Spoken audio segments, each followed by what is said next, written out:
Oregon.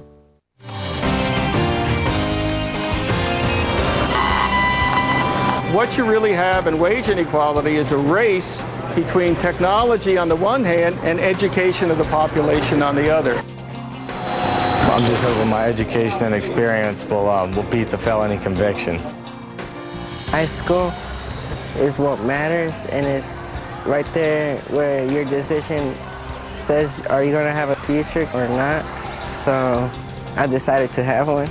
You hear it all the time. Our economy is the most dynamic in the world. Tonight, we take a closer look at change in the American workplace. This is a special edition of Nightly Business Report, Work in Progress, with Washington Bureau Chief Darren Gersh. Nightly Business Report is made possible by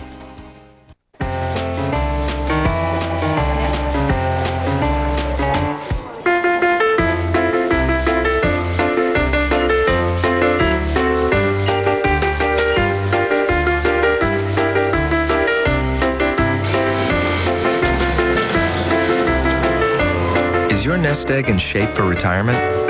Objective financial advice can help. A.G. Edwards, for more than 118 years, fully invested in our clients. Franklin Templeton Investments, providing a unique perspective through the specialized investment expertise of Franklin Templeton Mutual Series and Fiduciary Trust. Franklin Templeton Investments, gain from our perspective. This program was made possible by contributions to your PBS station from viewers like you. Thank you.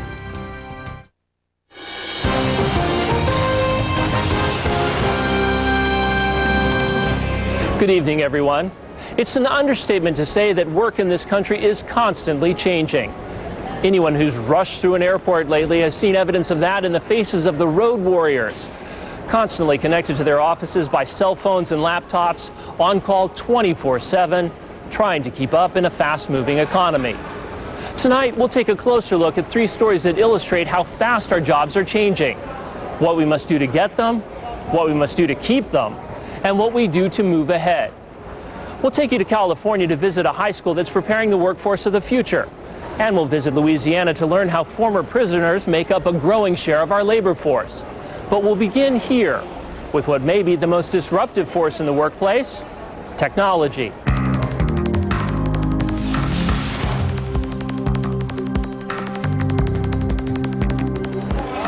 Almost everywhere you look at an airport these days, you'll find a computer somewhere is making your trip possible. The most obvious example is this, the airport kiosk. And that's where Maya Liebman comes in. You can just see the plasma screens or the flat screens, LCDs. She manages airport automation for American Airlines. How has this technology changed the jobs of the people we see over there? What do they do now that maybe they didn't do? Well, what they're doing now is encountering a lot more of the less routine transactions. So they're getting much more proficient at doing complicated ticketing transactions and doing more complicated document checks. So they're becoming much more proficient at their job, whereas the really sort of mundane, routine transactions have all been moved out to the kiosk. Sure. MIT professor Frank Levy calls it the new division of labor. Levy's an expert on how computers are changing work. He visited Logan Airport with us to explain. The key is, with a specific task, can that task be expressed in step-by-step rules? Because that's what computers do. They execute rules.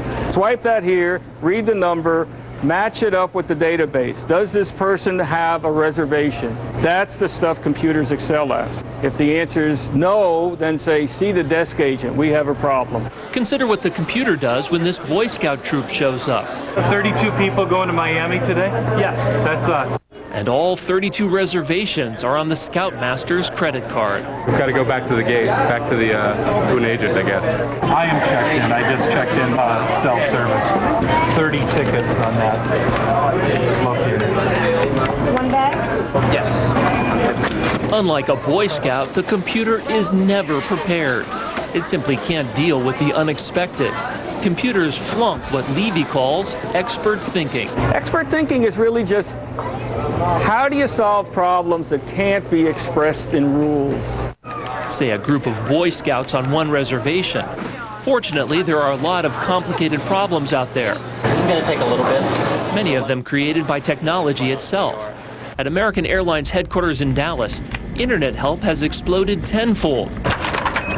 Kiosk programmers are up fourfold. And along with the international check-in functionality, we're also deploying a new kiosk to support that. The international kiosk? The international kiosk. Daniel Henry is in charge of programming all those airport kiosks.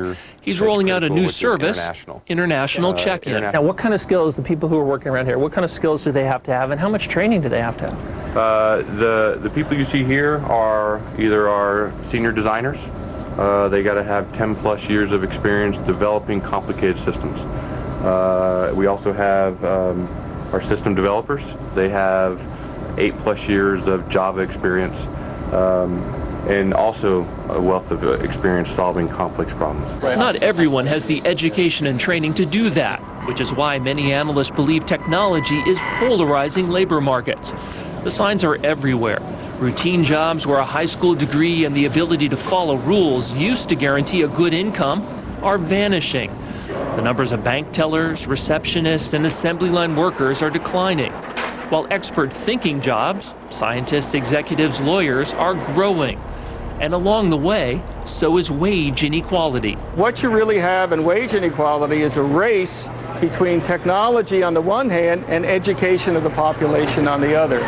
If technology pulls ahead, then you start seeing inequality grow. If education pulls ahead, then you see it start shrinking. Levy's quick to add that computerization can't explain the huge growth in CEO salaries, but it does help explain what's happening to middle-class wages. The question going forward is whether even more middle-class jobs, including the analytical jobs, will be shipped overseas by computers via the internet. And here the answer gets complicated. American Airlines is considering offshoring right now, but it's not a simple matter of hiring the lowest bidder. American finds that developing software requires constant collaboration. We're releasing every week. Our code is changing all the time. And what allows us to do that is I can go 4 feet away and talk to the person, touch them, saying, come test this, see if it works for me. That's more difficult when you're dealing with 12 time zones away. So we're evaluating to see what components we can do and what components do we keep here locally. And that's an evaluation we're going through right now, knowing at the end of the day that the application has to be high quality because of the mission critical nature of it. So maybe the very simplest problems to solve might be easy to ship out to somebody who doesn't have a lot of skills? Or there may be some component where we may offshore the ability to read a barcode, but the processing of it may stay over here. Frank Levy says that's a critical distinction. The problems that are most easily sent offshore are also the problems that are easiest to computerize, because it's the breaking down of a problem step by step that enables you to explain it to somebody else. If it's a really complicated problem, you can never be sure that the person on the other end of the wire understands what you're talking about. This raises a big question, though. If computers make it easy to send the easy entry-level jobs overseas, how's anyone going to get the experience to become an expert thinker? Now, that's a good question, and I think what you're beginning to see is that the economy is beginning to understand that if we really are going to maintain talent, we have to continue to grow our own. And so you can't just sort of take the lower end of stuff and send it offshore and then expect people to kind of move up through the system and be able to do the high-end stuff, because this is very experience-based learning that we're talking about. And the tech baseline is constantly rising. Yeah. 5-10 years from now, what kind of skills will you need to work at American Airlines? We're using technology in every aspect of the company.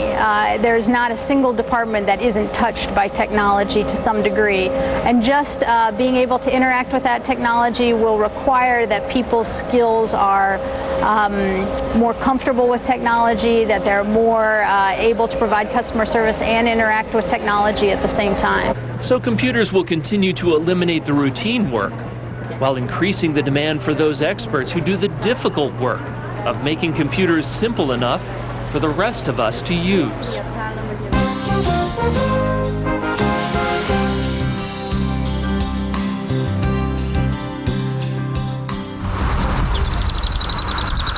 Tucked into the Louisiana countryside just north of Baton Rouge, you'll find Dixon Correctional Institute.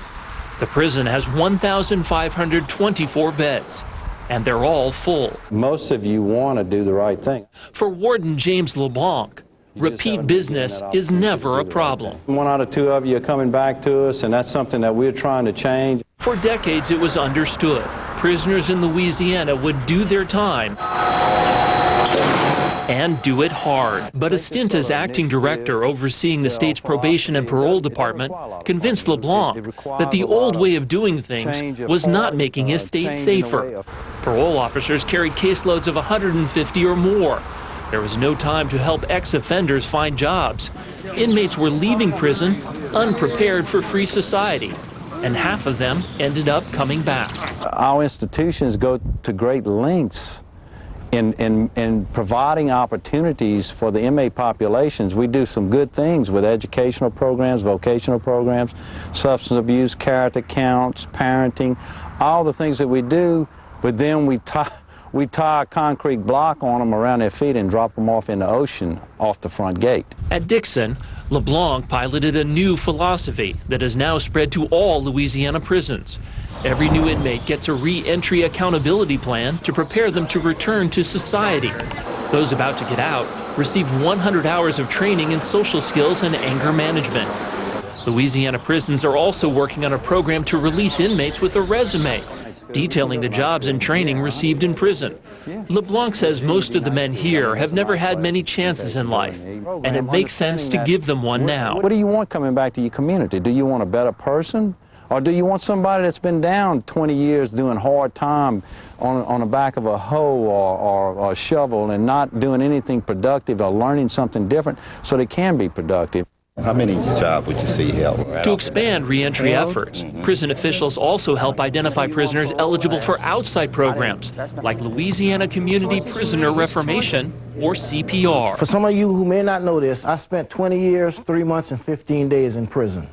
That's right. Can you UC Long is the coordinator for Louisiana CPR. The program counselors help nonviolent, non-sex offenders find housing, transportation, and work. But UC warns it won't be easy returning to the violent streets of New Orleans. Choices.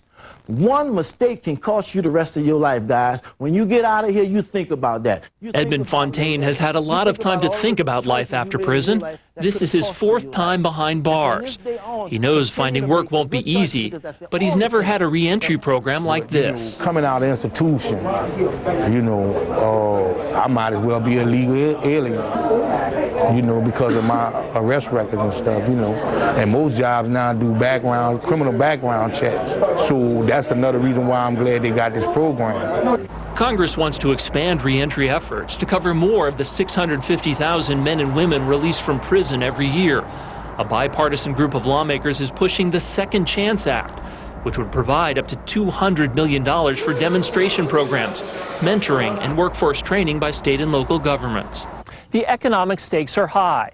The best estimate is that 7% of the adult workforce has served time behind bars. And for minorities, the figure may be closer to 30%. Joey Portera will be one of the first to go through the Louisiana CPR program. He was living the high life in the French Quarter, selling ecstasy. Now he has changed his priorities. I got kids, I got a wife, you know. I'm starting all over. I got to get some income as soon as possible so I can start getting my life back together. I'm just hoping my education and experience will beat the felony conviction.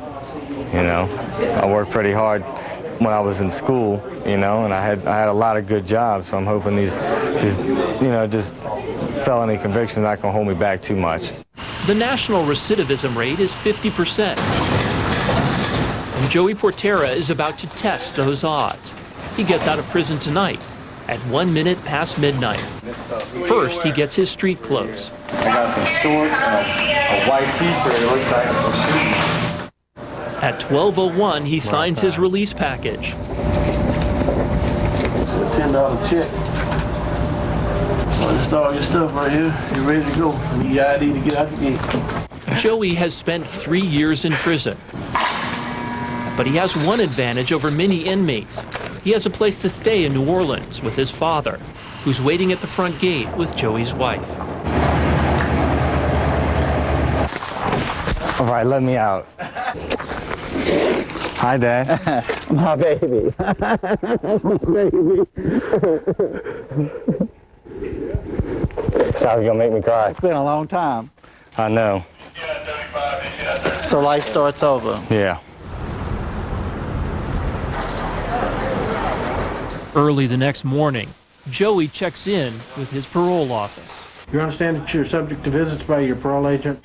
Then a job coordinator from Louisiana CPR takes Joey to the state's one-stop job center. What I'd like to find out is the address you're staying at and the phone number. The job search is one of the most difficult parts of the reentry process.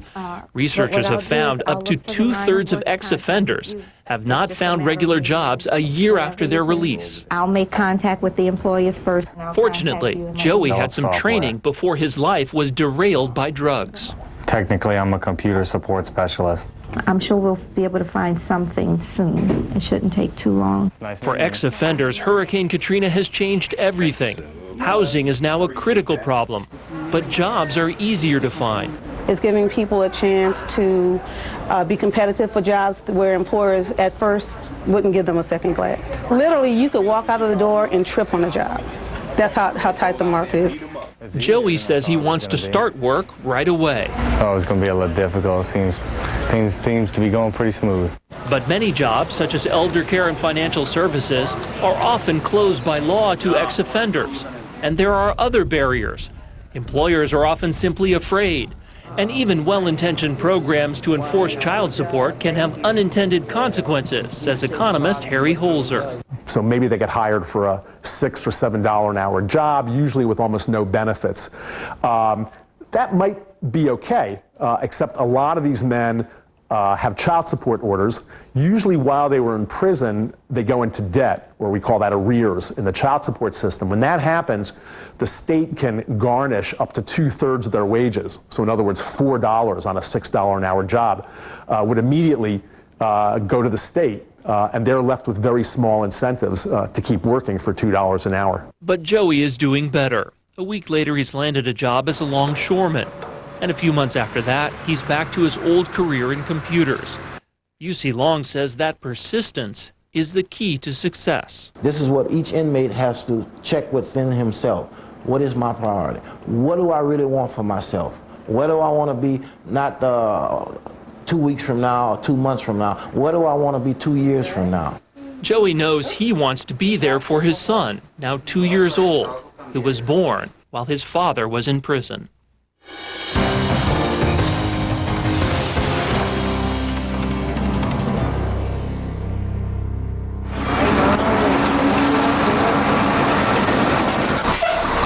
Freddie Garcia's day begins just after 7 with a 40-minute ride through the San Francisco Bay Area suburb of San Mateo.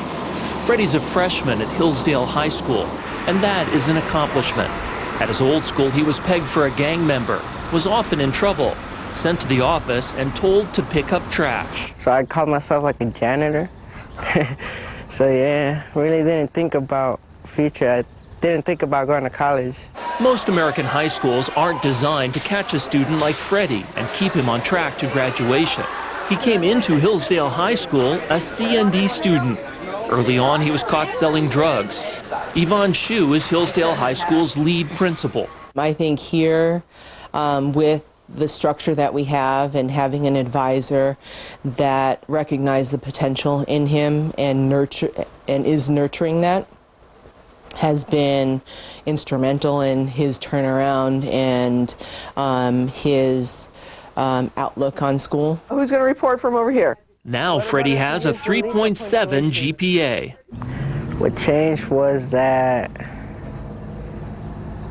my mom told me and my uncle told me high school is what matters, and it's right there where your decision says, are you going to have a future or not? So I decided to have one.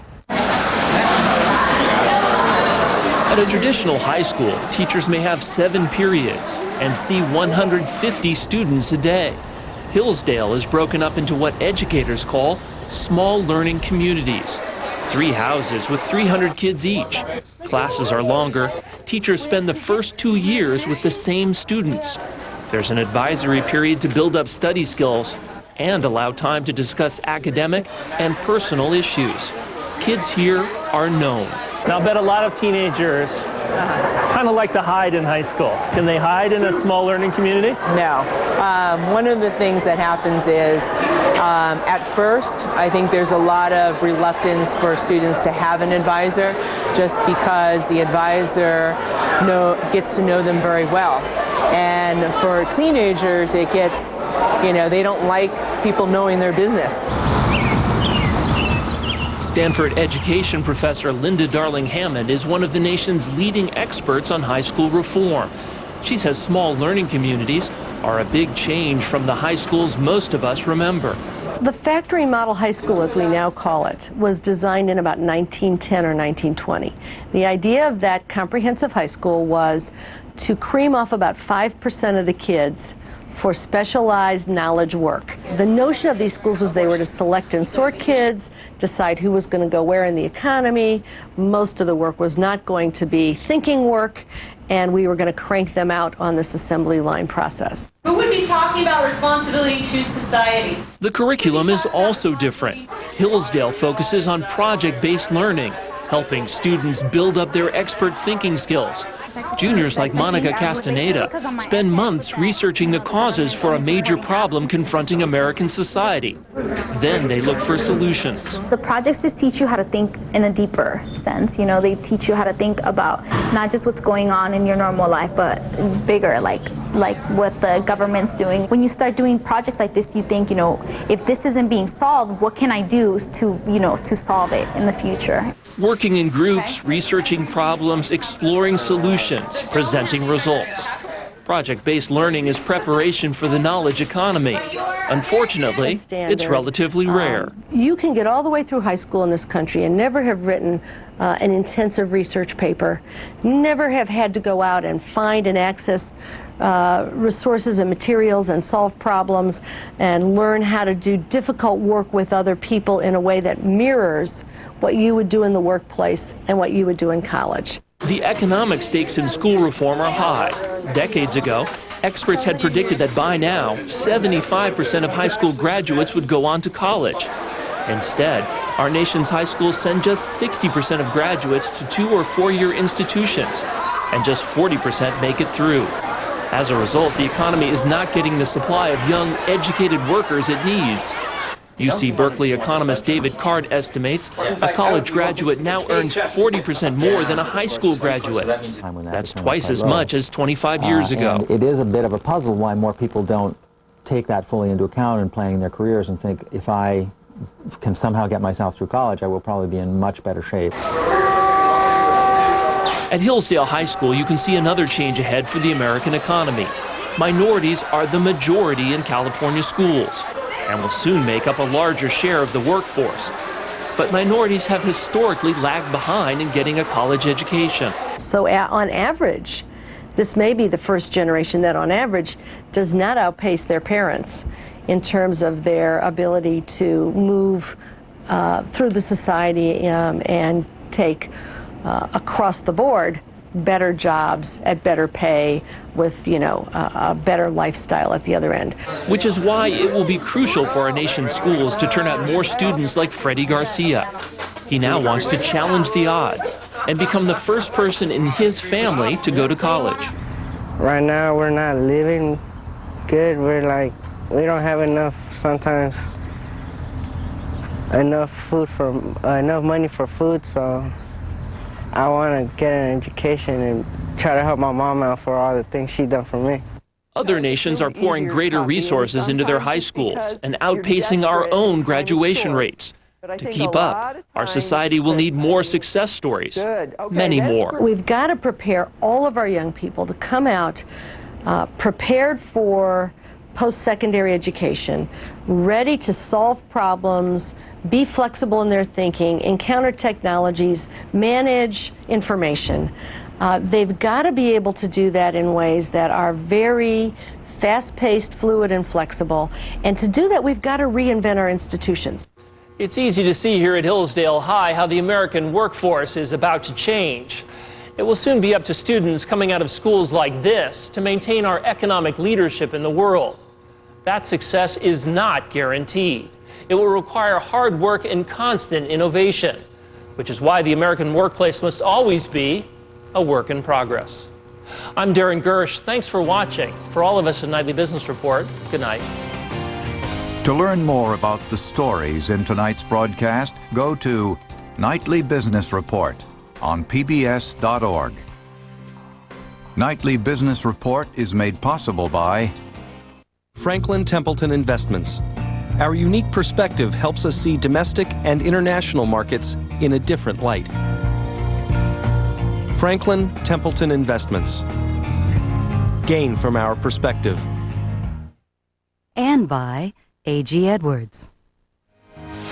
This program was made possible by contributions to your PBS station.